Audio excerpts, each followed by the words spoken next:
Hello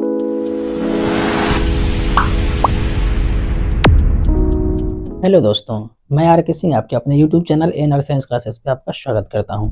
साथियों, आज की इस वीडियो में हम लोग क्लास 12th के हिंदी के काव्य खंड के नाम और उनके कवि और वह कवि किस काल के कवि हैं, इसको हम लोग ट्रिक की सहायता से याद करेंगे। तो चलिए साथियों शुरू करते हैं। साथियों, क्लास 12th के हिंदी के काव्य खंड के पहले चैप्टर का नाम है करबक। क्या नाम है साथियों? करबक नाम है, जिसके लेखक मलिक मोहम्मद जायसी हैं। और यह मलिक मोहम्मद जायसी जो है, यह है भक्ति काल के कवि। तो इसे हम लोग कैसे याद करेंगे? इसको याद करने का ट्रिक है साथियों कि जब हम लोग यहाँ कविता का नाम देखें तो कविता के नाम में है कर बक। कर बक, यहाँ पे क्या है? बक। बक से हम लोग याद रखेंगे कि बक बक करना। क्या है? बक बक करना। हुआ एक बार ये कि 2-3 व्यक्ति जो है आपस में क्या कर रहे थे? बक बक कर रहे थे। तो उसमें से एक व्यक्ति कहते हैं कि बक बक मत कर, जाके भक्ति कर। बक बक मत कर, जाके भक्ति कर। तो यहाँ से ही एक ट्रिक बन गया अपने कविता को याद करने का, कविता के कवि को याद करने का एक ट्रिक बन गया कि क्या कहा उसमें कहा गया कि बक बक मत कर, जाके भक्ति कर। तो बक बक से याद रखेंगे कि काव्य खंड का नाम है करबक। बक बक से क्या हो गया? करबक। और बक बक मत कर, जाके भक्ति कर। क्या कहा? जाके। जाके से याद रखेंगे जायसी, यानी जायसी से क्या हो गया पूरा नाम? मलिक मोहम्मद जायसी। तो इसके लेखक कौन हो गए? मलिक मोहम्मद जायसी। और क्या कहा था? पूरा बात कहा था कि बक बक मत कर, जाके भक्ति कर। तो बक बक से करबक, जाके से बन गया जायसी, यानी कि मलिक मोहम्मद जायसी। और क्या कर? भक्ति कर। भक्ति, इसका मतलब किस काल के कवि हैं? भक्ति काल के कवि हैं। तो इस तरह से हम लोगों ने काव्य खंड के पहले चैप्टर को याद कर लिया। पहले चैप्टर क्या है? करबक। तो ट्रिक क्या है कि बक बक मत कर, जाके भक्ति कर। तो बक बक से हो गया करबक। और जाके से जायसी, यानी मलिक मोहम्मद जायसी कवि हो गए। और क्या कर? भक्ति कर। भक्ति से क्या हो गया? भक्ति काल के कवि हैं। इसके बाद हमारा नेक्स्ट है चैप्टर 2 में पद। क्या है? पद। चैप्टर 2 और चैप्टर 3 दोनों है पद। दोनों का ही नाम है पद, लेकिन एक जो है वह कृष्ण भक्ति से है और दूसरा राम भक्ति से है। तो हम लोग पहले दूसरे वाले को याद करते हैं। जो यह पहला वाला पद है, यह क्या हमारा? कृष्ण भक्ति है। और कृष्ण भक्ति के कवि हैं सूरदास। और यह भी किस काल के कवि हैं? भक्ति काल के ही कवि हैं। तो इसको कैसे याद करेंगे? इसको याद करने का ट्रिक है कि यह जो पद है क्या है? कृष्ण भक्ति है। तो कृष्ण भगवान क्या बजा रहे थे? बांसुरी बजा रहे थे। और बांसुरी कैसे बजाते हैं? वह सुर में बजाते हैं ना। बांसुरी कैसे बजाते हैं? एकदम सुर में बजाते हैं। बहुत सुनने में बहुत अच्छा लगता था। तो कृष्ण भक्ति पद क्या है? कृष्ण भक्ति। और कृष्ण क्या बजाते थे? बांसुरी। कैसे बजाते थे? सुर में। तो सुर में बजाते थे। सुर से याद रखेंगे कि इसके कवि कौन है? सूरदास है। और यह कृष्ण भक्ति है ना। तो कृष्ण भक्ति, तो कृष्ण क्या है? कृष्ण भगवान है। तो भगवान का हम लोग क्या करते हैं? भक्ति करते हैं। भक्ति करते हैं, इसका मतलब यह क्या हो गया? किस काल के कवि है? यह भी सूरदास भी भक्ति काल के ही कवि हैं। नेक्स्ट है तीसरा पद, जो है क्या? राम भक्ति से है। तीसरा पद जो किससे है? राम भक्ति से है, जिसके कवि हैं तुलसीदास। और वह किस काल के हैं?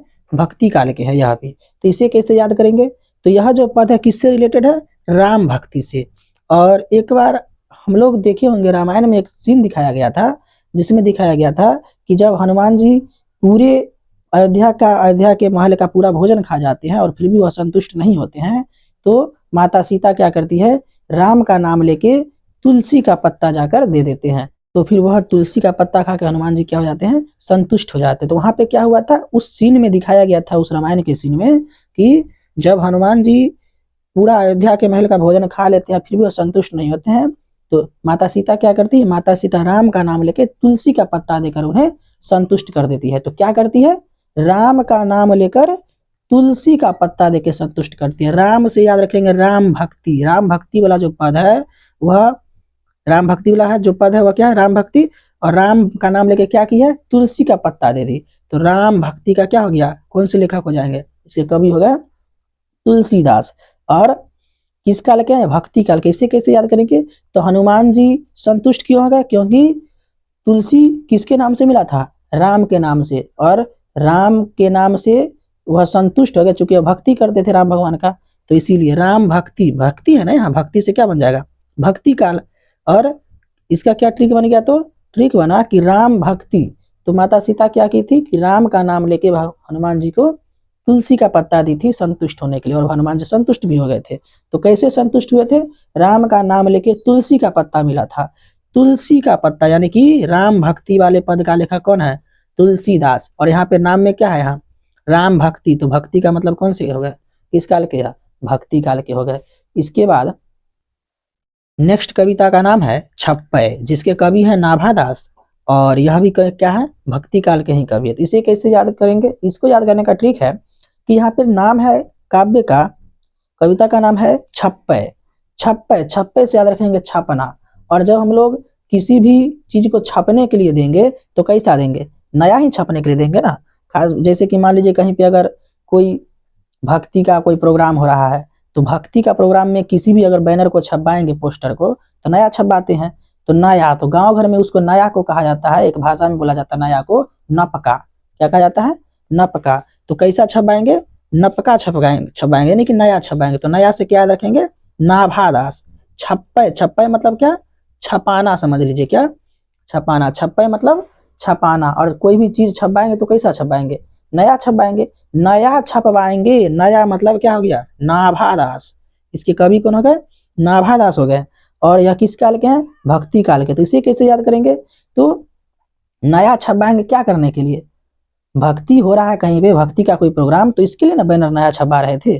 तो क्या हो गया, भक्ति काल के हो गए। नया छपाएंगे क्यों, तो भक्ति का प्रचार करने के लिए, भक्ति का प्रचार, तो मतलब भक्ति काल के कवि।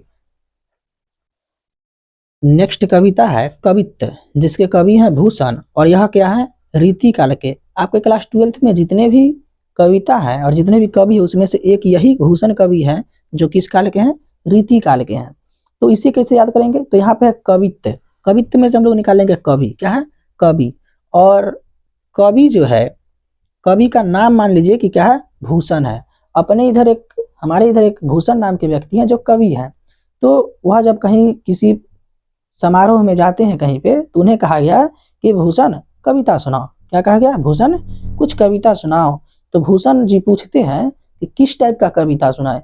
तो लोग कहते हैं कि कोई रीति रिवाज वाला कविता सुनाओ। यहाँ बहुत सारे बच्चे, बूढ़े, बुजुर्ग, सभी प्रकार के, सभी एज के व्यक्ति हैं, तो कोई रीति रिवाज वाला कविता सुनाओ। तो क्या हो गया, हमारे इधर क्या थे, हमारे इधर एक कवि थे जिनका नाम क्या है, भूषण।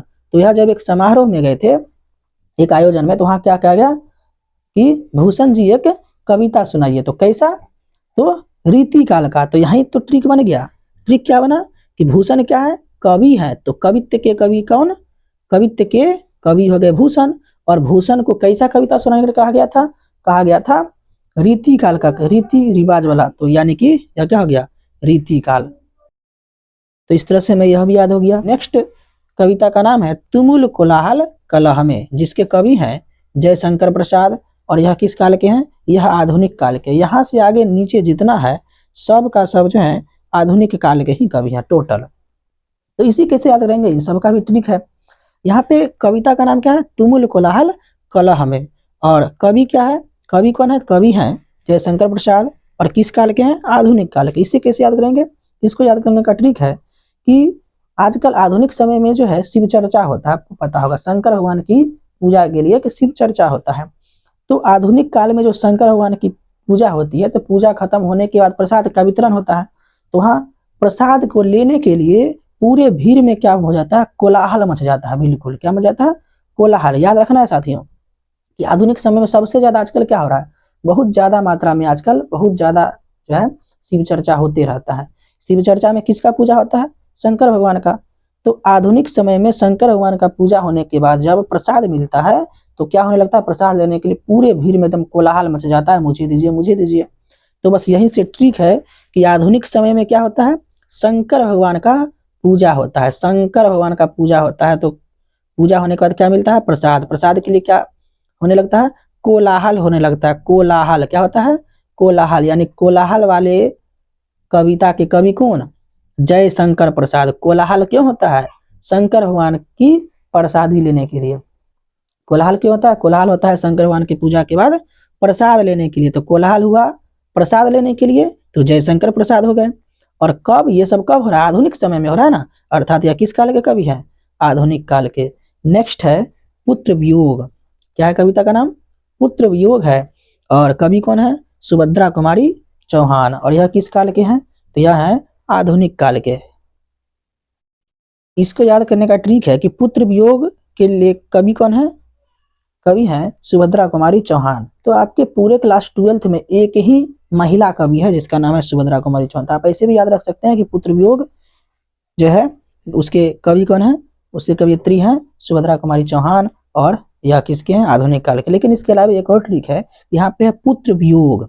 क्या है, पुत्र वियोग मतलब पुत्र का बिछुड़ जाना, पुत्र बिछुड़ जाना। पुत्र जो है किससे बिछुड़ जाएगा, यहाँ पे माँ से बिछुड़ता है।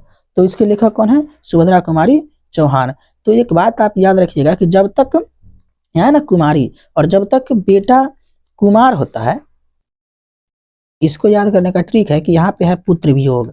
पुत्र वियोग का मतलब क्या है कि पुत्र का बिछुड़ना। और पुत्र किससे बिछुड़ेगा, माँ से। तो माँ क्या होती है, लेडीज होती है ना, लेडीज। तो लेडीज का नाम कौन हो जाएगा, सुभद्रा कुमारी चौहान।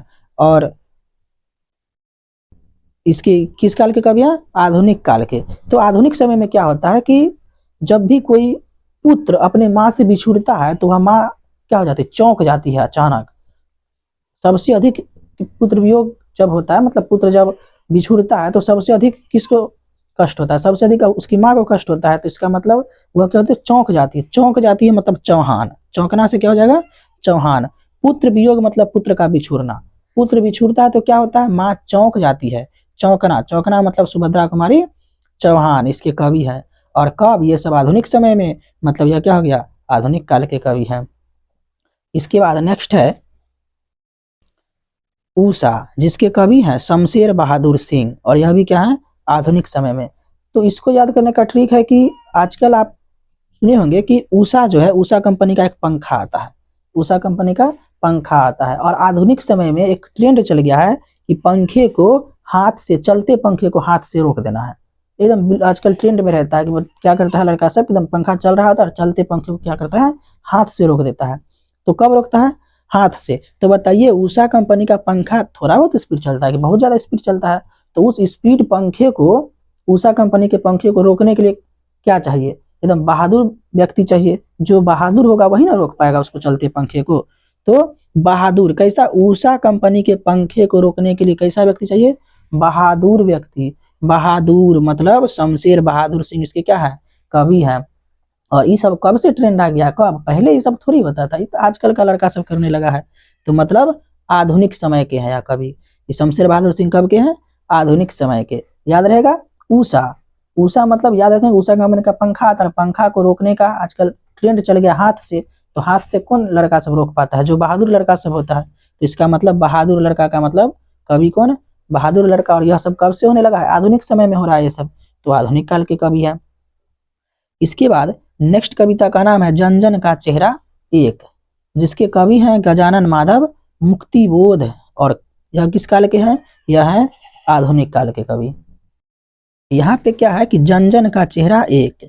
तो यहाँ एक ट्रिक है कि जब इंसान, कहा जाता है कि जब इंसान सभी जन जन को, जन जन का क्या मतलब, लोग, प्रत्येक लोग को, जब कोई व्यक्ति प्रत्येक लोग का चेहरा को एक नजर से देखने लगेगा तो समझिए कि उसको क्या मिल गया, उसको मुक्ति मिल गया। क्या मिल गया, मुक्ति। यहाँ पे क्या है, जन जन का चेहरा एक। जब कोई व्यक्ति प्रत्येक जन, प्रत्येक लोगों का चेहरा एक नजर से देखने लगेगा तो मतलब उसमें किसी तरह का भेदभाव नहीं है।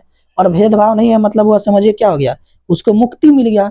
तो जन जन का चेहरा एक, जब जन जन के चेहरे को एक नजर से देखेंगे तो क्या हो जाएगा, मुक्ति मिल जाएगा। मुक्ति मतलब क्या हो गया, मुक्ति बोध। गजानन माधव मुक्ति बोध किसके कवि हो गए हैं, जन जन के चेहरा एक का।